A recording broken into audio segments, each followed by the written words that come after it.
like my wife of 29 years passed away just a couple of years ago. That was, it leads to a lot of soul searching and reflection about what's the point of life. Like, I just turned 50 and and I think, so much of it, we end up doing small things out of fear, out of maybe we don't believe that somebody else will do it. I've lived enough in my life and I can testify to the fact that it's not true. And look, I'm not saying don't care about things like family and faith and things like those are big things to me.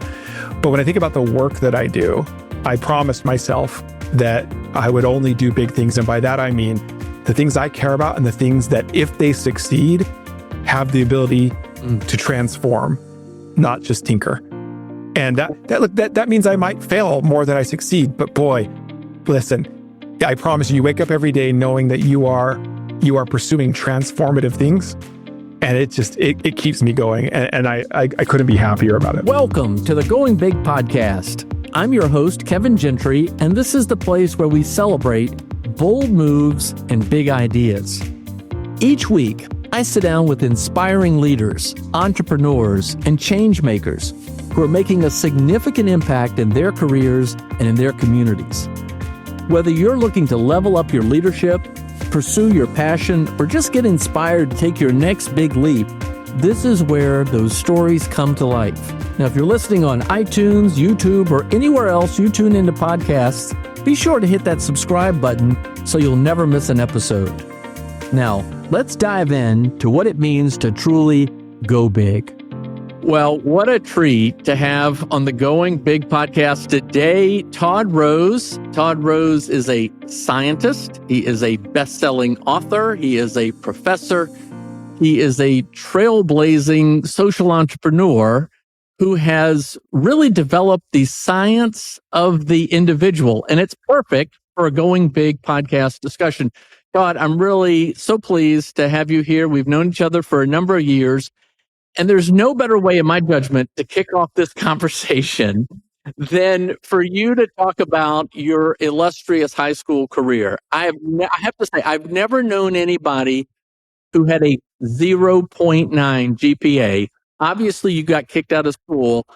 Can we just start the conversation? How does that inform everything? Yeah, well, listen, I always say you have to work really hard to fail that badly, right? Like, I didn't even get social promotion.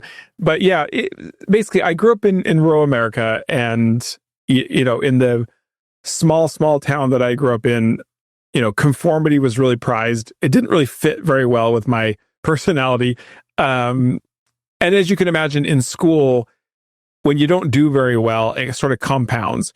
And, by the, my senior year, I was doing so poorly. They just said, look, I like to say we mutually agreed that I would leave, but the reality is they said, you're never gonna be able to graduate. What are you still doing here? You're just causing problems. And so, early in my senior year, I ended up dropping out of high school. And, to sort of compound problems, shortly thereafter, my girlfriend at the time, who was my wife of 29 years, found out she was pregnant. So we, it was a great start to life. Here you are. By the time I was 20, we had 2 kids. I had worked a string of minimum wage jobs just to try to pay the bills. The kind of jobs you get when you already have a high school diploma. We ended up on welfare. And it was pretty bleak. And, it's so much of that sort of failing and then, coming out of that has informed almost everything I do, whether I realized it at the time or not. And, what happened really was, I'd like to say I had some grand plan. In reality, to start, I just knew that I couldn't stay where I was at. That it's one thing to mess up your own life. It's another thing to ruin the lives of 2 children that didn't ask to be born, right? So I felt the responsibility there. My father-in-law at the time, he was really frustrated, as he should have been. And he said, I just think you're lazy. And I almost internalized that. And I remember the moment that changed for me is I was with my dad, and my dad said, I don't think you're lazy. I just think you have to be motivated all the time. And when you're motivated, he said, I think you are phenomenal. And when you're not, you're just not. And that is so true to this day. And he said, there are people who will pay you good money to do the kind of things that I believe you're great at, but you can't get there from here. And he said, you either need to start a business, be an entrepreneur, or go to college and get some more skill. And what was interesting is my dad was the first high school graduate in my entire family. He also created an example for me, because I remember when I was in grade school, he came home, he was a mechanic. And one day he came home and he said, look, it's good, honest work, but I believe that I can contribute more than this to society.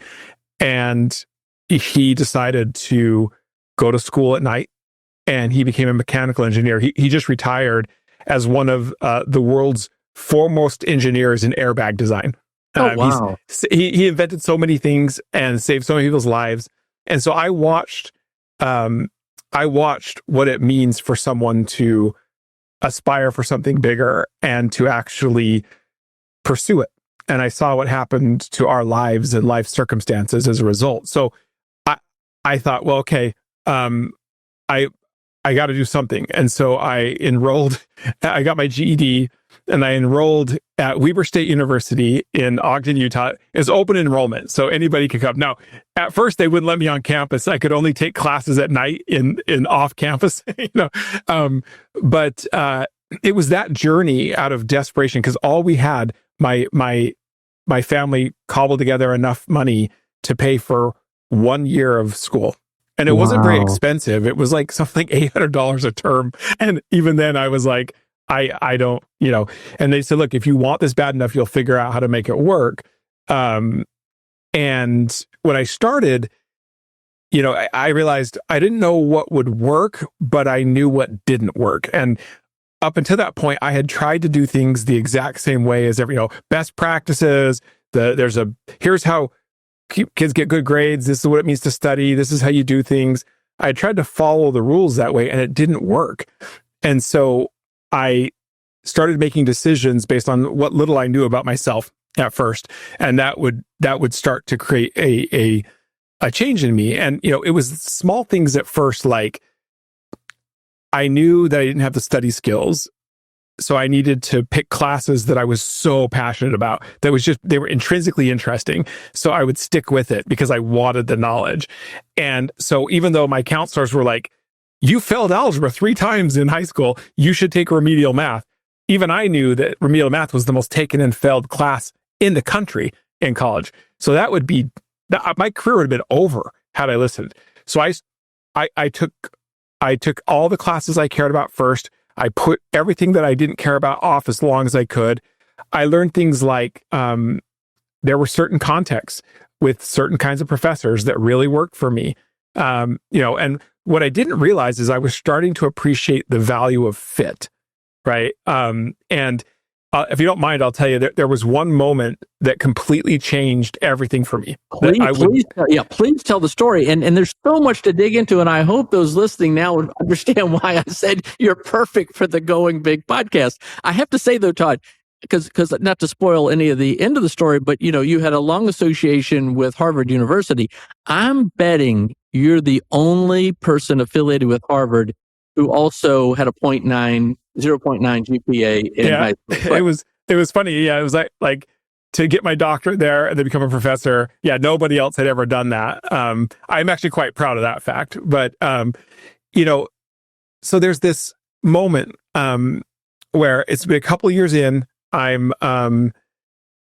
am doing okay, but for me, I thought maybe that was an easy class I took, whatever. But I'm sitting in this history class. It's in a big auditorium, which was not a good context for me, but I couldn't get out of it. I'm sitting next to my buddy Steve, and the class is ending. We're in the very back of the auditorium, and I'm complaining about this class, and he goes, "Oh, listen, this is nothing compared to what I got myself into in the honors program." Now, I didn't know what the honors program was. I thought it was like the same stuff, but more work. And I'm like, who would do that? No. He disabused me of that. He said, oh no, it's so much worse. He said, there aren't big classes. There's like groups of like 12 to 20 kids tops. And he's like, and there's no assignments, like not like there's no tests, there's no lectures. We just sit and like have small group discussions. And he goes, I don't even think there are right answers because all we do is debate. I was like, whoa. Like, that doesn't even seem like anything I've ever heard of in terms of what education would be. Right. I was so excited. I was like, this is perfect. I literally grabbed my backpack, and went right up. So the honors program at Weber State is the top of the hill. It's the second floor of the library. And again, this is an open enrollment school. I'm really proud of graduating from there. So they take all comers, but they were really proud of this honors program. They were trying to, how did you get it? You had no chance of getting into an honors program. Yeah, like I'm glad I didn't think that way, because I in my impulsivity there, I go right up into the honors office. I go straight to the secretary, a woman named Marilyn Diamond, for reasons you'll see in a minute, one of my favorite people in the world. And I said, hey, I want to be in the honors program. And she was like, that's great. Let me see if the director's in, if he got some time. Maybe we just get that conversation started now. Luck may have it, he does have time. I go into his office, I sit down, and he's very, very excited that we're building something here. He said, look, this is great. We need eager students like you. Just a few questions. Let's just get this out of the way. Application. He's asking questions. He goes, well, what was your high school GPA? And I said, 0.9. And this is no joke. His response was, what 0.9? Like I had left out the most important part, right? And then it dawns on me immediately there. I was like, oh no. So I was like, oh, it's 0.9. And he just looks at me, and he wasn't mean about it. He just said, oh, yeah, you can't be in the honors program. And I was mortified. Like, I just impulsively rushed into this thing because it sounded amazing. And now I just wanted to crawl into a hole, right? And I'm as fast as I could grab all my stuff. And I'm apologizing profusely to him for wasting his time, just trying to get out of there. And I'm headed out the door, and Marilyn Diamond's desk was just right next to the door. This is his secretary. And as I'm walking out, she reached out and just grabbed my arm. And she said, hey, I overheard the conversation. If you want this, don't take no for an answer. That was the first time that ever occurred to me that you could do that. And I said, what do you mean? She said, just sit on the couch here and don't leave until he lets you in. So I sat on the couch, and he came out to go teach a class because he was a professor too. And he said, what are you doing? And I said, well, I want to be on the honors program. And he said, you can't be in the honors program. So he goes and teaches this class. He comes back a couple of hours later. It felt like a whole day for me, but it was just, and he comes in and he goes, oh, you're still here. And he walks into his office. Then he pokes his head back. I said, come here. So I go back in. He said, listen, tell me why you want to be in the honors program, because on paper, it makes no sense. And so I started explaining to him, my journey, and that I had learned some things about myself, including the kinds of contexts that I thought I would actually thrive in. And this seemed perfect for me. And he said, okay, I can't just let you in straight up, but what I can do is let you in on a provisional basis. And what I want you to do is you choose one honors class. And if you do well in it, I'll let you choose another. And if you do it the rest of the year, then I'll let you in for good. And he said, well, by the way, let me be clear what I mean by do well in the class. He said, I don't care if you're the straight A student. I care that when I ask that professor, they can't imagine the class without you. That's what he defined as success. So I chose wisely. I chose this. I still remember it to this day. The course was called Plagues of the Modern Age. And it was so terrifying, right? I almost became a vegan just because I'm like, how does anyone eat ground beef, right? And what was so interesting is, flash forward, it was a perfect fit. And I ended up graduating a few years later as the honor student of the year for Weber State with a 3.97 GPA in psychology and pre-med. And I was accepted into Harvard straight into Harvard for my doctorate without a master's degree. And I don't say that to brag. I say that just that. No, that's yeah, exactly. And you know, there are really two things that I learned from that experience that have really informed everything that I've done since professionally. And they really have to do with how you think about human potential and what people are worth, what they can really contribute. And look, I worked really, really hard. I did. But the first thing that I learned was this idea of fit. And so often when we think about talent, we think about dumb things, but like IQ or something. There's this generalized thing that matters independent of context. That's just simply not true. It's not true scientifically. Fit really matters. And it's about finding that fit between your individuality and the environment you're in. And I promise you, it is unbelievable what happens. Because I was the same kid. Do you know what I mean? It's just, yeah, I had some motivation, but you get into a context where it's such a good fit. And look, I worked hard, but it felt easy. I can't describe. It's like suddenly you're just in that flow, right? So fit will become a critical part of what we learned in the science of individuality, like we can talk about later. But the second thing is the unbelievable importance of relationships. And, you know, like Marilyn Diamond. Exactly. And if I look at my whole career, I could tell you that story through the lens of a handful of people who believed in me, believed in my potential, even when I didn't see it at the right times. And here's the thing. Here's what's really funny. So Marilyn Diamond changed my life, right? So a few years ago, I get asked to come back to Weber State to accept an award as Alum of the Year. I'm really excited. And I'm giving this speech, and turns out Marilyn Diamond's in the audience, and they had just told me she was retiring. So I thought, what a great example to tell everyone who will listen some version of the story I just shared with you. And, you know, it's great. There's tears for a bunch of everybody. And the dean goes, hey, Marilyn, do you want to come up and say a few words? And she's so humble that she gets up there, she gives me a hug, and then she adjusts the microphone. She's quite a bit shorter than I am. And she said, Todd, I really appreciate the story, but I have to be honest, I don't remember that. And I thought she was saying I was lying. I said, well, it happened. She goes, no, I do believe it happened. I just don't remember it. But here was the thing. You weren't that special. No, I thought it was something about me. It turns out it was something about Marilyn. Yes. Everybody had a Marilyn Diamond story. And exactly. What's crazy everybody about who's listening to this is now processing in their mind, well, hopefully each person has a Marilyn Diamond story or two or three, somebody that believed in them. Wow. Well, can I tell you this though? Let me say one more thing. Going.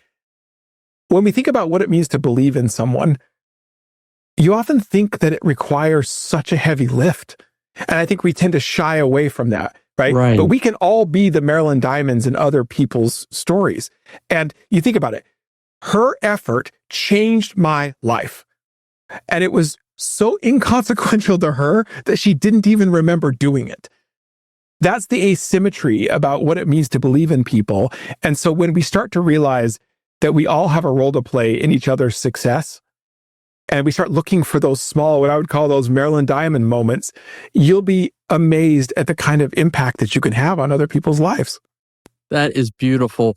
Well, Todd, I'm a little bit older than you, but I also grew up in rural America. My mother was the 10th of 10 children. None of her family ever even thought of college as an option. I don't think that many even finished high school. My dad had a semester of college, and he was the first in his family to go, and that's as far as he went. But when I was growing up, 70s and 80s, we were all told, if you want to make something of your life, go be a doctor or a lawyer. You got to go to college and be a doctor or a lawyer. And I went to college to be a lawyer. Thank goodness I didn't. But you know, and I can think of all the Todd Roses that I remember back in my schooling days who never made it beyond junior high or high school or whatever, who just dropped out, and maybe not at 0.9, but similar situations. And we're like, well, they'll never make anything of their life. What did that experience, I know things have changed, and I got a lot to talk about today, but what did that experience tell you about the sort of traditional way processing how we should live our lives. Yeah, like these systems really do assume that there's one right way, and we've standardized our society. Thanks to folks like Frederick Taylor and scientific management, this idea that the name of the game is efficiency. So if we standardize everything, look, it works that way, but we've done that to human beings, right? We start to treat ourselves as interchangeable cogs. And so even when we think about what it means to be successful, we have one ideal and we all try to chase it. It's like literally the game becomes do the same things as everybody else, only do them better. And what gets lost in that shuffle is our distinctiveness. And, as we kind of talked about earlier, I think the biggest the problem here is that we are losing so much talent, so many contributions at a time when we can't afford that. And I think, I'm not special. I'm not. Like, I promise you, there are so many other people just like me who didn't have the Marilyn Diamonds or just didn't have the opportunity to be able to realize that potential. And I just think we just know way too much about human potential and human distinctiveness to do as little as we do right now. And whether it's wanting more people to live meaningful, fulfilling lives, or it's just selfish that we need all the talent we can get, right? The answer is the same. You've got to start seeing the dignity and worth of individuals on their own terms, not as part of interchangeable cogs in some system that matters more than people. All right. So this is the whole science of the individual, but I want to progress a little bit because you've had 3 really consequential books. And if I could, I'd like to walk through each in kind of chronological order. The first was The End of Average, where you made the argument that we're too obsessed with measuring everything by average and everybody looks at each other in that way, but we're not. No, I mean, and I remember so many times you're like, well, we have to keep up with the Joneses and we have to do this and we have to go through this, we have to do these different things and live this different life and this sea of sameness, but yet we're all these individuals. Tell us about sort of what you discovered and we're proposing through The End of Average about this. Yeah, it was pretty wild. So, I went to Harvard for my doctorate. I got the honor of working with one of the founders of this field.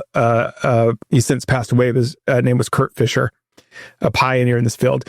And here was the insight, which was mind-blowing to me. It turns out in science and in society, we spend all of our time focused on group level insights. So I'll give you an example. I did brain imaging research as a professor. And if you were in one of my studies, would bring you into the place, would put you in a scanner, would give you a task, would measure your brain doing that task. And then we would reflexively just merge everybody's brains together, everybody that was in the study, and we'd create an average brain. And then we'd publish that average brain as if that was it. That was the insight, right? And that's how most science has been done up until recently. And then people apply those insights in schools, at work, in culture. And we all got obsessed about, no one thinks the average is perfect, but we all sort of assumed it was close enough, right? Yeah, you might miss out on a few people, but it's basically covering most people. It's kind of like the wisdom of the crowds. We think we just need to go where everybody is really going because that's somehow the right thing. Right. Yeah. And we can touch on that with collective illusions because it's decidedly not, right? But in this case, what we found out, and I remember where I was when I first saw the first study of this. It was a neuroscience study where one of my colleagues had done the same thing I just told you about with a study on memory. And what he realized is the average pattern in the brain literally applied to nobody in that study. The people that the average was derived from, their brains were completely different than this. It was just this, It was a nonsensical insight. So this is the insight from End of Average. It's not that we're better than average versus it's a nonsensical reference point. It doesn't exist. And the insight has been, you cannot understand individuals by understanding the groups that they're a part of. Now that insight and the methodologies we helped pioneer have led to a revolution in medicine, right? The way we study cancer and heal you if you get sick has benefited from this, because we used to think that there was average cancer, like colon cancer, which is the third most lethal and diagnosed cancer in the world. For 40 years, we thought there was one pathway, one precursor lesion, some genetic mutations, and then cancer, right? Turns out when you apply the science of individuality instead of averages, there are 3 distinct pathways. We were letting people die because we assumed there was only one average pathway. Same thing's true in nutrition. It's true in learning. So all of this personalization that's revolutionizing things comes from these central insights. And for me, I was looking at this going, well, that explains a lot, right? Like we built these entire systems that assume that average students exist, that, average employees exist. In the book, you'll see one of my favorite stories. I'll save it. You can read it sometime. But like when the Air Force figured this out into the design of cockpits, they were designing cockpits in fighter jets as if there was an average body size. And it turns out it was nonsensical. As soon as they realized this wasn't true, they literally invented human factors, right? Ergonomics. That whole field comes out of this, right? Wait, why wouldn't we build flexible environments to adapt to the uniqueness of individuals? And so there's a whole story in the book on this, which is quite amazing. But so for me, it was both validating because it helped explain my earlier stuff at Weber State. It was like, right, finding a good fit with my individuality unlocks something. But so for me, I'd graduated. I was a professor. I became the director of this program that I was a part of called the Mind, Brain, and Education Program. Mm-hmm. And I thought, these insights are way too important just to be in scientists having these conversations. Like, because I was watching, the only people coming to me with our methodologies were people in charge of big systems, right? The places like Amazon and these, they're like, we want to know our customer better. I'm like, that's really great. But it started worrying me that we could pretty quickly enter a world where these systems know you better than you know yourself, because they're thinking from the science of individuality. You're thinking from these old, outdated concepts, right? And so I felt like, well, we need to tell people. And so I wrote The End of Average. I'll be perfectly honest, I had no idea what to expect. And it became a runaway bestseller. It was amazing, and really started the process by which got me where I am today. Well, okay, so this is so revolutionary, and this was written almost 10 years ago, so we got a lot more ground to cover, and you're moving at an accelerating pace, I know. But what does it mean when leaders and organizations stop sort of managing to the middle and can treat each person as an individual? I mean, that's revolutionary. Well, in End of Average, I actually did profile some companies that I thought were doing quite a good job at that. Right? Everything from Costco to Zoho, which is a phenomenal Indian-based company, where they had recognized the failure of averages and started thinking differently. Like, how silly is it that we have a job description and then we try to go wedge individuals into that job description full form, right? Instead of saying, well, there's certain tasks that need to be done, but now I've got this talented person coming in. How do I get the most out of their contributions, right? And modify it. And so these companies start doing a lot better. But here's what's been the cool insight. Once you stop managing from the middle and you start thinking about the people that you're responsible for as individuals with unique talent profiles, you start realizing that, we always think we're in this talent scarce world, and we all end up we're going to go, think about like right now in AI, where I just read that Mark Zuckerberg is giving $100 million signing bonuses to try to get people away from OpenAI. It's like, okay, maybe, but I almost guarantee you've got phenomenally talented people in your organization. And so instead of thinking my job is just to acquire and you're overpaying, it's the cultivation of the talent that's right in front of you. At places like Zoho, they realized that it was so important that they expect every employee to essentially take a sabbatical and sample different parts of the organization. And like, for example, at one point, their VP of marketing came from engineering. It just turned out he had a phenomenal knack for it. And so it's like, just if you get out of that mindset that Frederick Taylor gave us with scientific management, that these people are not interchangeable cogs. They are unique human beings with unique talent profiles, motivational profiles, and your job is to actually discover, develop, and help them contribute, you're going to be shocked at what's possible. All right. Okay. Next, you write Dark Horse in 2018. And that, as I recall, it's more about you got to follow your gut. You got to, find your passion and follow that. And Todd, a few episodes ago on the Going Big podcast, I interviewed these two Indian American immigrant brothers who were just slotted for technology. One went to MIT. They were just slotted for technology, but they just weren't thrilled. One of them just said, I want to pursue my passion, which is wine. And they have now developed probably the best ultra premium wine product in Walla Walla, Washington, which is this upcoming place, by following their passion. And he said, it was so against what their family wanted them to do. But at age 40, when they were in their 40s, they said, no, let's do what we want to do.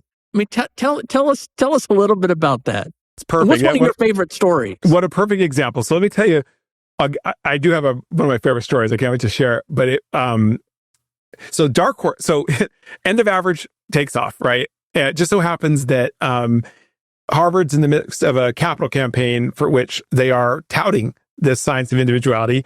I decide I'm going to leave because trying to pursue my own things.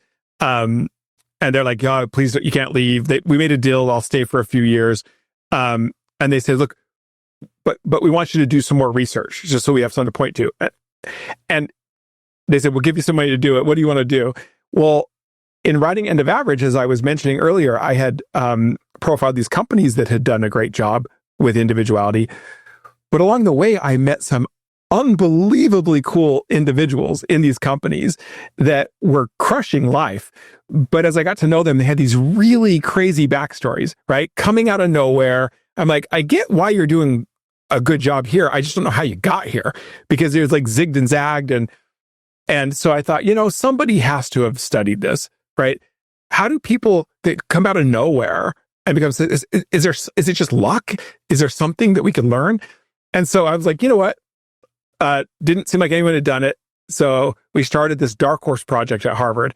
And it was the first time we studied hundreds and hundreds of people from all walks of life who were objectively successful. So they got nominated by people like, oh, this person's amazing in their field. And yet they didn't follow a traditional path.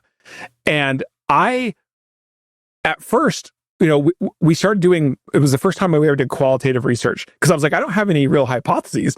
So we just but it turns out you can learn a lot from people if you just listen. Surprise, surprise. Amazing. Right? Isn't that? But what's funny is going in, I wanted to ask them about how they got good at things. But almost right off the bat, what they wanted to talk about is how they discovered their passion, how they discovered what truly motivated them. And people started using the word fulfillment and other things. And I was like, what am I supposed to do with this? This is squishy idea that it doesn't feel very scientific. And but listen, so we started, okay, well, let's lean in. You're saying this key insight was uniformly what they did was the world's telling them to pursue excellence as the world's defined it, and that you'll be fulfilled on the back end. Now, if you think about it for 2 seconds, we've all pursued that standardized path. And you all know plenty of people who are very successful by society's standards and absolutely miserable, miserable. And the thing that these dark horses had in common is, first of all, they just light up rooms when they're in them. Their passion and energy was just like, you want a part of that. And so it was like, okay, well, wait, if you're saying you're flipping the script and that they got to be excellent through pursuing fulfillment, right? And I was like, if that's true, then how did you do that? And what was so cool is, because it could have just been idiosyncratic. It could have just been, my path is so different, and so there's nothing to learn. But no, pretty quickly distilled 4 principles that these people were pursuing, even if they didn't sometimes realize it, that made that pursuit of fulfillment a reliable path to excellence and success in life. And that was just mind-blowing to me. And I felt like it helped me understand a lot of my own journey. But what was really cool is I thought of dark horses as people like me, people who screwed up and then weren't screw-ups, right? But what was cool is about half of them were people who did really well in life. And they get to a point in life, like the two gentlemen you talked about, they're 40 years old or whatever. And you're like, you know what, man, I've been doing it the way people have told me I'm supposed to do it. And they all think I'm doing great. I'm not happy. And they end up making these incredible pivots in their careers into stuff that people are like, wait, how did you go from this to this? Like, it makes no sense. But once you understand the dark horse mindset, it makes perfect sense. Now, let me give you what I think is, I love this story so much. And I could give you, there's dozens and dozens of them. But there was this woman named Susan Rogers. And her journey, it's one of the only stories I threaded all the way through the book, came back to it a number of times because it was that good. She starts out in an abusive marriage. That's when we first meet her. And I think it's important because sometimes fulfillment means getting out of bad stuff first, right? You don't have to accept that. She had been she loved music. She had been at a concert in the LA Forum back in the day. And she got home late and her husband had actually kind of roughed her up a bit because she didn't come home in time. And she just decided one day, she was at the Forum and she said, someday I'm going to be back here. That was her thing. Well, she'd had enough. She literally just walked out, didn't have a place to live. And it is. But here's what's really cool. As she's trying to figure out her life, she knows she cares about music, can't sing a lick, right? But she had gotten this album and she'd seen on the back of it that it said sound engineer. She's like, well, there's a thing called sound engineers. That's kind of cool. I could do that. I don't want to perform. I could do that. But now, of course, where do you go to get trained to be a sound engineer? Well, the best place was in LA, but she had no chance of getting in. None. So that should be the end of the story. Except for not if you're Susan Rogers. She's like, well, would you hire me as the secretary? There was a position for the secretary. They said, well, we'd love you as a secretary. She said, on the condition that when I'm not at work, I can sit in on classes, even if it's not for credit. And they're like, sure. Right. So she starts to audit all the classes, acquire the knowledge. She gets to this point where she has to get this technical expertise and she can't get it. And the classes don't align with when she has time. She's like, well, I guess, is that the end of my journey? Well, it turns out in her telling of the story, the place in the world that has the most sophisticated technical stuff in this space was the U.S. Army. I have no idea why, but it was true. So she calls them and she's like, listen, you've got these manuals that are like legendary in this. Could you send them to me? And they said, well, are you planning on enlisting? And she said, well, I'm not planning on enlisting. Like, I don't want to lie to you. I don't have, and they thought that was kind of cool that she was interested. They shipped them to her and she taught herself this deeply technical thing she needed to. So she gets that stuff. Now she doesn't really have a degree or whatever, but she starts to grab opportunities with low-level bands that she could start to contribute. And she does, and she does, and she starts building up this knack. And people are like, she's really good at this. And then Prince, who was her idol, decides to move to Minnesota. And he's going to set up a shop in a home. And people are like, no one wants to live in Minnesota that's in the music industry. It's like a dead end. She goes, I will. So she goes there and she gets to know Prince. And they become such a, they just love each other. She ends up being the sound engineer for Purple Rain, one of the greatest albums ever. And here's the cool thing. Her story, it gives me chills even now just thinking about it, because her story culminates in Prince's final tour in LA at the place that she had vowed one day she would return. And she is now the sound engineer for that. And what's amazing is, I'll skip this. That's not even the end. She's obsessed with it. And she goes, you know what else I like? I like the brain. And I wonder how music works in the brain. So she went to college in her 40s. And then she went to graduate school. And she is now a professor of neuroscience and music. So that's the kind of stuff I'm talking about. Talk about going big. Do you know what I mean? And this is awesome. This is just the best. Okay. Well, Todd, for somebody that's listening, that's saying like, okay, I got to get out of what I'm doing. I know what I want to do. This is it. This isn't it. What words of encouragement or advice would you offer? The thing that's important And there's something I learned from dark horses about how they make choices, right? Because all of us have some constraints, right? Like when I was growing up, I had 2 kids I had to take care of. And so while there might be some interesting choices I could make, that if it's going to harm the kids, I'm not going to do it. So what they do, which is so remarkable, is looking at their choices, you optimize for fulfillment. Which one of these is going to be the best fit for my passions, my motivations? And then here's the second part, and it's really important. Can you live with the worst case scenario? You'll be shocked at how often you'll say yes. If you can live with the worst case scenario, then do it. Do it. And if you can't, then go on to the next best choice that optimizes fulfillment.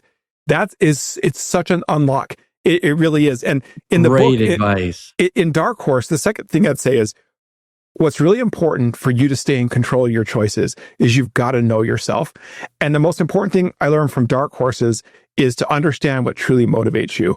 And you'll see in the book, motivation is not what you think it is. We tend to think of these grand, sweeping, universal motivation things. But what you find out is literally call them micro motives, because people are motivated by very different things. There were people in the book, there's no kidding. One guy was literally the most motivated by aligning physical objects with his hands. I'm like, there's no way anyone's motivated by that. That seems like the worst thing in the world to me. What does that mean? Yeah, literally physical objects, the ability to align physical objects. It's like he literally went and invented technologies that were so hard. He was an engineer. It's just crazy. But the point is, you look at an individual and what are my micro motives? Because those are the durable things, right? And so what's interesting is the way I would tell people to start investigating that for themselves is think about the things that you are passionate about. And then ask yourself, why? Because passion is the motivation applied to an object or experience. The danger with that is if all I know is the passion, when that thing is no longer available to me, boy, that's tough, right? Think about people who have midlife crises or say professional athletes who can't practice their craft anymore and they're in their 30s and they're like, what am I supposed to do? But when you ask yourself why, there's so many reasons. Say, I do love American football, but so why? Is it because I like competition or teamwork or being outdoors or physical activity? There's a myriad of combinations of reasons why I could love it and you could love it. And if you get down to those micro motives, those are portable, right? So if I can't play football anymore, which I certainly couldn't, I can recombine those motives into other things and continue with this constant stream of passion. That's such an unlock. So to me, that's the key is know how to make the choices and be able to read them and start to know yourself at the level of your micro motives. Okay. So your third book or your most recent book, or I may be wrong on both counts, but Collective Illusions. This is really, to me, a bit mind-blowing. So this is this idea that we allow ourselves to be guided by these things that we think we ought to do without challenging them. And how do we explain this a little bit more and tell us how to break out of these illusions? Here's what's crazy. Okay, so collective illusions are just the shorthand for this is it's groupthink, but you're wrong about the group. That's the thing. We already know groupthink's bad, right? Don't just go along with the crowd because they're all doing it, right? But this is so much worse. You misread your own community and you believe that they believe something they don't. And so you go along with it to belong and nobody really wanted it. So the formal definition is a social phenomenon where most people in a group go along with something they don't personally agree with because they incorrectly think most other people agree with it. So as a result, entire groups end up doing something that almost nobody wanted. It's mind-blowing because you're like, wait, how could that and here's what's funny. Up until the advent of social media, this phenomenon, we've known about it for 100 years, but it was so rare to be that wrong that scientists didn't really pay a lot of attention to it. What's an example? I mean, I'm thinking, I remember this story that my mom had and my nephew. They would year after year, when he was very young, make Christmas cookies. And we found out ultimately that both of them didn't like making the Christmas cookies, but they were thought they were pleasing the other one because they liked making the Christmas cookies. I mean, that's maybe a bad example, but what is an example of a collective illusion that we just keep going along with the crowd when we're actually all wrong? Fortunately, because at Populace, my think tank, we're probably most famous for what's called private opinion research, which is no one's telling the truth about what they think right now. Like 2/3 of Americans are openly self-silencing. We're outright because it's like no one feels like they can be honest. And so we have methods that get around that to get at people's real views on things. Is this why sometimes we'll just say voting? Sometimes voting behavior is different than polling. And people are like, oh, the pollsters don't know what they're doing. But in many ways, people are not expressing because they think it's the wrong thing to express. 100%. In fact, this is how we got into it, which was after 2016 election, people were like, what just happened? And we knew that the work we care about around paradigm shifts required having an accurate understanding of where people were on important things. So we went and found the methodologies that had existed to be able to do this, to start getting at it. And what's funny is we just so happen at the time, we would do these private opinion studies and would get your insight. And then we started asking, okay, Kevin, what do you think most people would say to this? And so we started getting your perception of the majority, and we kept finding over and over again, like, holy cow, like you're spectacularly wrong about the group. Like, because we have the data, right? Like we know where people are. And so it's funny, like right now in America, if you name anything that matters, it's like a coin toss, whether you're wrong about your group or not. And I'll tell you, not surprisingly, a lot of political things have collective illusions. There's a lot of pressure, right? Like I'll give you a concrete example on that one. Remember the whole defund the police movement? Mm-hmm. That was just nuts. Like, we're going to defund the police? And you had public opinion polls saying 60% of Democrats said they were in favor of it. Our private opinion data showed it was 9%. We actually worked with Joe Biden when he was president. We got a line in the State of the Union address on this because he was going to endorse. He's like, oh, of course this is what we believe. We're like, they don't believe this. You're going to walk a plank. 90% did not believe in defund. Only 9% actually want to defund the police. Okay, so 91% of Democrats do not privately believe that. Like they didn't. But they knew there was a right answer.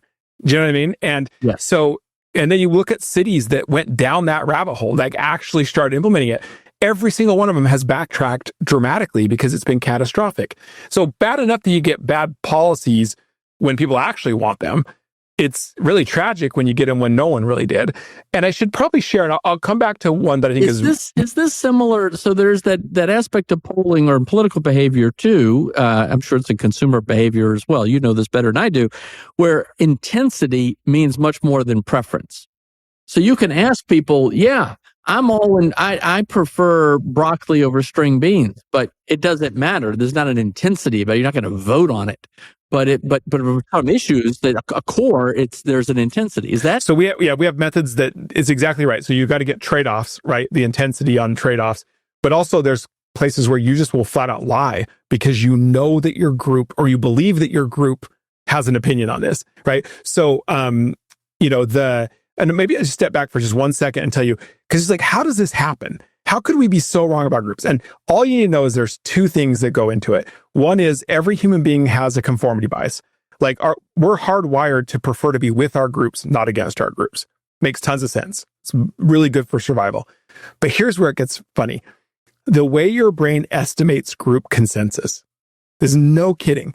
Your brain takes the shortcut. It assumes that the loudest voices repeated the most are the majority. Now, that might have worked back in the day, but if you put it into a social media context, okay, just take what was Twitter. On that platform, 80% of all content is generated by only 10% of the users. And those 10% are not remotely representative of the American public. They are extreme on almost every social issue. But you can kind of see the problem. If 10% of Americans hold a view, but you believe it's 80%, unless you're willing to go against your group, you're going to go along to get along. You'll just self-silence. You'll say nothing. You might say what you're supposed to say to belong. And that's where we're at right now with 2/3 of Americans self-silencing. In our latest research on social pressure, we found every single demographic in the country is openly lying about their views on multiple issues to the point where it distorts what public opinion says the majority believes, which is completely different than what they believe in private. And how does a society survive if it under these illusions? And so, that for me, I'll tell you the one that really, it's crazy. Sure, okay, politics. It's sort of like this zero-sum game and fighting a lot of pressure. But here's where we find a lot of the illusions, which is really surprising. The most interesting illusion I've ever found in our research has to do with what people mean by a successful life. And this gets back to your intensity things. So success in life, you can't have everything, right? It's like there's not enough time and money to have everything. So it's about your priorities. So we use a methodology called conjoint, which actually does real world complex trade-offs to help you really, really, really tease out what your priorities are. And it's almost impossible to game. And then we always do what do you think most people would say? Well, here's what's wild. Out of 70 some odd trade-off priorities one could have for life. So be the richest person you know, to having a family, to everything in between. When asked what you think most Americans prioritize for success, we believe that it's about being famous. It's like the number one thing, and it's not even close. We think everybody wants to be famous. The next things are they want to be rich. It's all status, basically. Turns out in private, fame is dead last. Do you know what's in the top 10 for every demographic? The number one trade-off priority in America for a successful life is contribution. I want to do things that have a positive impact on other people. That is the number one trade-off priority for success in America. That's so heartwarming. But here's the other thing. In our latest stuff, we found in the top 10 for every single demographic and their view of a successful life was I want to be actively involved in my community. And it turns out that is the lowest achieved trade-off priority of all top 10 priorities. In fact, more Americans reported being debt-free than engaged in their community at the level that they want to be. Well. So let's say you're a responsible political leader, or maybe in entertainment or media or in marketing that you're trying. How do you get to the private opinion that is like this contribution mindset when everything is telling you that no, that's not where the market is? So this is why the first thing you have to realize, we're living in an era of you cannot trust your brain to tell you what your group believes anymore. You can't. Those days are over. The social media is just a fun house of mirrors. And what's even worse is we've been doing a lot of work on foreign governments, bad actors who realize this and are now using bot armies and algorithmic manipulation to generate false consensus to do it. We saw this after October 7th, where Harvard-Harris poll said 60 some odd % of Gen Z said Hamas was justified. If that were true, that's terrifying. It's not even remotely true. They just believe that this is what their peers believe. And it turns out they believe it because China and Iran and Russia were actively manipulating social media platforms to drive a false consensus. So this has been weaponized against us. Right. Well, they've even almost these foreign adversaries have admitted to this kind of behavior whenever we have a crisis. For sure. No, it's just pouring gasoline on the flames. We think our neighbors are throwing gasoline on the flames. They're not. They're trying to put out the flames. It's these foreign adversaries. And so into this funhouse of mirrors where it's tearing us apart, it's creating this false polarization. We're turning on each other when in reality, in private, we have a shocking amount of commonality in terms of what matters most, our values, our aspirations.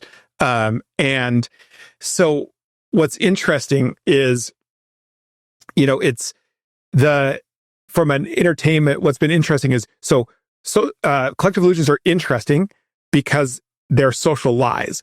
And if you let them go, they're destructive, but they're actually pretty fragile because they're lies. And what it turns out, what matters most is, if you shatter them, you can unlock social change in a hurry. It's pretty remarkable. History has shown us, but it's a completely different strategy. Whereas you're not persuading anyone. And in fact, if you try to persuade people you actually entrench the illusion. And the single best example of this ever. Do you remember the Say No to Drugs campaign? Mm-hmm. Okay. So that all came about because the government saw a slight increase in marijuana use for teenagers. And they were like, okay, we got to do something. $1 billion campaign, the best ad agencies in the country. It was actually a resounding success from a marketing or advertising standpoint. The typical American teen saw 3 ads a day for 6 years. Unbelievable. Okay. Just one problem. Everybody's using drugs. Yeah, the government assumed the reason kids were trying drugs is because they were interested in drugs. But private opinion back then had shown that was not true. Kids were skeptical about drugs. What they wanted was to fit in. Right. And American teens back then were under this illusion. They believed that most teenagers did drugs. Okay, so into that illusion, you blitz them with $1 billion of ads trying to scare them straight. What they took from the ads was, this must be what we're doing, because why would the adults try to get us to stop? And no kidding, research has pretty conclusively shown that campaign directly caused an increase in drug use for teenagers. So we don't do that. Instead, you do what's called social proof. You reveal, you don't persuade. And social proof is just really 3 things. It's the artifacts of our civilization, the media, the stuff, right? Just like archaeologists can reverse engineer what a society believed based on the artifacts they created, we do that all the time to discover what we believe. So the TV shows we watch, the books we read, the memes all that stuff matters. And we have a lot of effort to actually use that to shatter illusions. But the second 2 things are people I admire. So like athletes, celebrities, they do have a pretty powerful effect when you hear it. But the most important part of social proof is people that are like me, my neighbors, my church. Because when they say it, because look, if Mark Zuckerberg tells me it's okay, I'm like, yeah, but you're like a multi-billionaire in Silicon Valley. You don't know my life. You don't know my constraints. You don't go to church where I go. You don't have neighbors like I do.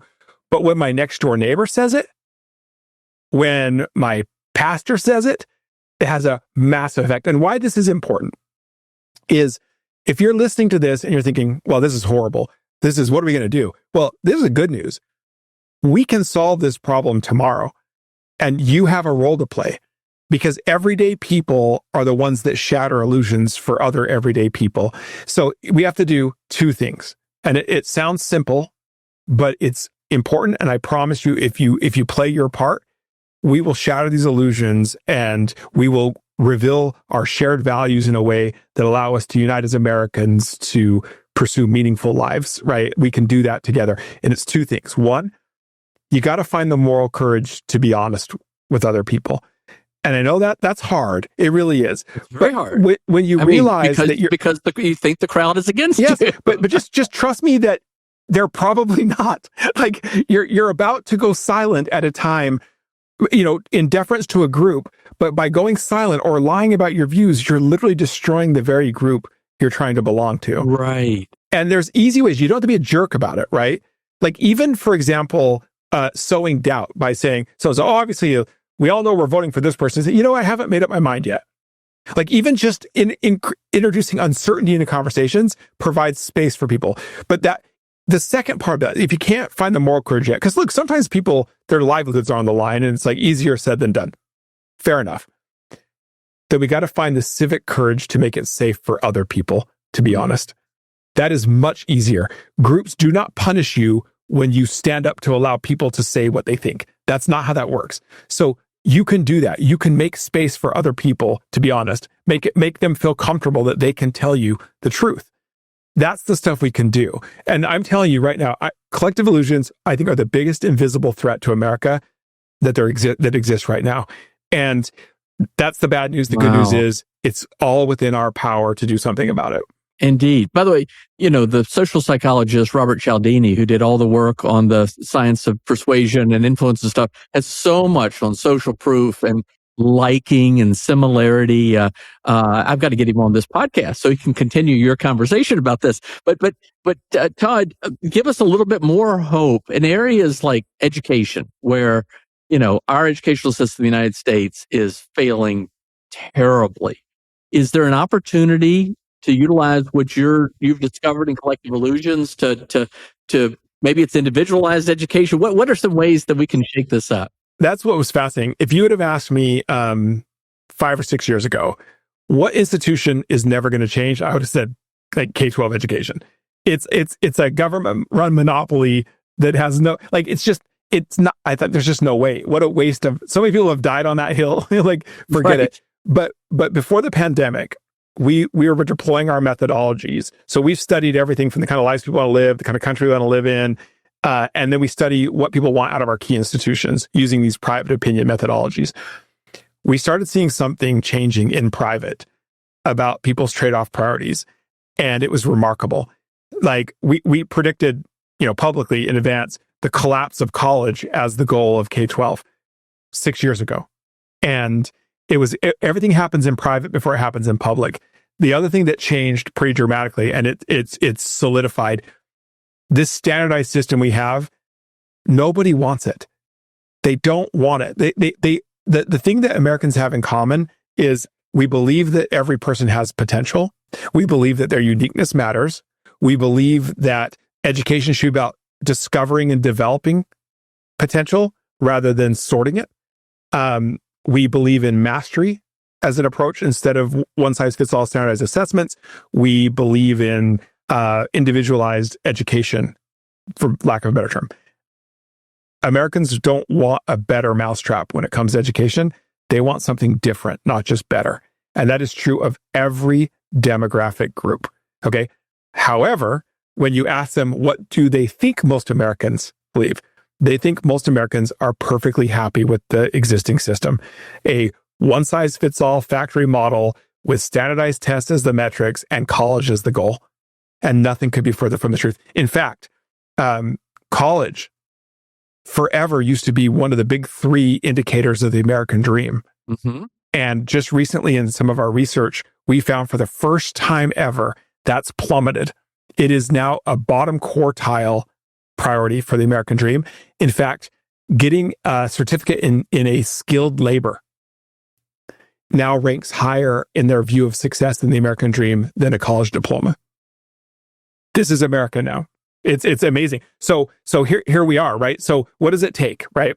You have two obstacles that you have to overcome. The first is this social obstacle. Listen, if I think everybody else is happy with this thing, I personally can't change it myself. So if I think everybody else is fine, what a waste of time for me to try to tilt at that windmill. And I don't want to be the weirdo in my neighborhood pulling my kid out of school if I think everybody else thinks it's fine. And they're like, you're ruining public education. So creating the social proof that makes sure everybody understands what we believe is the first critical thing. And we've got a lot of efforts with entertainment and other things to try to break these illusions. But the second thing is I need the exemplars. I need to know. So if it's not that, what is it? Like, what am I going for? What is this individualized education? Like, if I can't point to something, it doesn't matter. And so, you and I both know we're part of a pretty big effort with a lot of folks to try to feed those exemplars so that any family anywhere in the country has access to individualized education. And as soon as you get those two things together, this thing is going to change.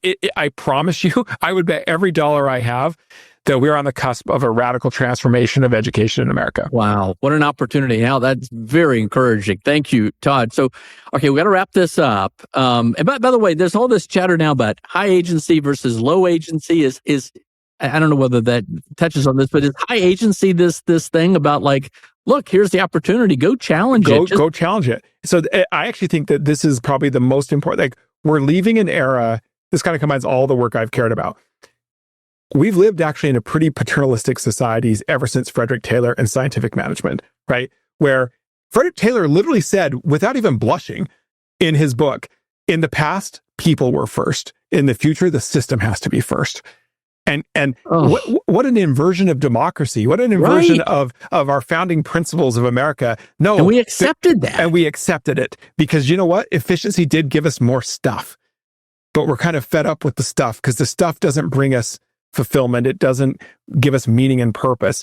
You need enough stuff to be able to pursue the things that give you meaning and purpose. And we want that now. And I think the most important ingredient here And this is something our education system has to be able to deliver on. And as parents, we have to promote this, is this concept of high agency, because we have been used to being low agency individuals in a society where the system does things to us and for us, right? But we don't want that anymore. We want control of our lives, but we got to know what that means. And when people don't intentionally develop high agency, then they can't have self-efficacy. And if you can't have self-efficacy, there's no self-actualization. So this is the critical starting point, but it's very important that we own that and understand the importance of high agency in the future of our society as Americans. Well, so you've got this work at Populace, you're involved with Stand Together. Obviously, that's how we know each other. If someone wants to learn more about what you're doing, I mean, they can read Dark Horse and End of Average and Collective Illusions, but what's another place they can go to? So you can follow all of our research at populace.org. So everything we do is public. You'll get to know a lot of our methodologies and some of the insights. If you want to better understand who we are as Americans, I'm pretty proud of, we have more private opinion data on the American public than any organization. So check that out. Obviously, any social media stuff, you can look me up. But yeah, and I hope you enjoy the books. I'm really proud of them. Awesome. Well, our friend Brian Hook said that you've recently said that you just want to focus on the big things. This is the Going Big podcast. Tell us a little bit more about what that means. Well, not to make it a little too sad part, but I came around to this. I recently, like, my wife of 29 years passed away just a couple of years ago. That was, it leads to a lot of soul searching and reflection about what's the point of life. Like, I just turned 50, and and I think, so much of it we end up doing small things out of fear. Out of maybe we don't believe that somebody else will do it. I've lived enough in my life, and I can testify to the fact that it's not true. And look, I'm not saying don't care about things like family and faith and things like those are big things to me. But when I think about the work that I do, I promised myself that I would only do big things, and by that I mean the things I care about and the things that, if they succeed, have the ability to transform, not just tinker. And that means I might fail more than I succeed. But boy, listen, I promise you wake up every day knowing that you are pursuing transformative things, and it keeps me going. And I couldn't be happier about it. That's awesome. Some friends of mine and I were talking recently, and we realized that we tended to measure what we thought was achievement by how hard we were working, how many hours and things like that. Another, I guess, collective illusion. We're like, this is ridiculous. But this has nothing to do with contribution. No, think about it. It's actually a weird sort of parallel to the sort of Marxist idea of labor theory of value. Yeah, why just shovel dirt? Use spoons. Something's worth the amount of labor it took to do that. That's ridiculous, right? It's worth what somebody will value it for. Similarly, you're like, well, I must be achieving something because I'm working a lot of hours. And you're like, listen, I promise you, if you're passionate, you're going to put a lot of time in, but time is not the measure of it. The contribution is the measure of it. Well, Todd, okay, close us out on just the final advice you would give to our listeners today who are really intrigued by what you're saying, or really motivated and inspired. How should we now think about living our lives? I would say, I don't want to give people advice, but I write books for a living. So look, I actually think that the recipe is deceptively simple. And it is the ability to wed two things simultaneously. On the one hand is the fulfillment side, right? Do things that are aligned to what you're passionate about, and that align to your micro motives, right? None of this like self-sacrifice for the greater good alone. No, listen, you need to do things that matter to you. But that's one half of the equation, because the other half is the contribution side. We really do find meaning in our lives by contributing to the lives of other people. That is about as perfect a description of what it means to live a good life as possible. If you marry the pursuit of fulfillment with a contribution orientation, you will live a great life, I promise you. But if you contribute without it being fulfilling, you risk self-sacrifice. right? And at the end, it feels like, well, wait a minute, I'm not getting meaning. I might be contributing, but I don't feel meaning. If you pursue fulfillment without contribution, it can descend into selfishness. And that's a dead end too. You put those two things together, you get meaning, you get purpose, you get a great life. Oh, Todd Rose, what a great pleasure to be with you. As always, I'm going to have you back. You've got me thinking in so many different directions. Ladies and gentlemen, check out Populace, check out these books, just check out Todd Rose. Thank you, Todd. Oh, it's great to be with you, my friend. Thanks for tuning in to the Going Big podcast. I hope today's conversation left you feeling energized and ready to tackle your biggest goals. Don't forget to subscribe and leave us a review on iTunes, YouTube, or wherever you listen to podcasts. It really helps spread the word, and it gets these inspiring stories out to more people. You can also find more content, resources, and updates at our website, goingbigpodcast.com. Remember, the only limits are the ones you don't challenge, the limits that you impose on yourself. Keep pushing, keep growing, and above all, keep going big. See you next time on the Going Big podcast.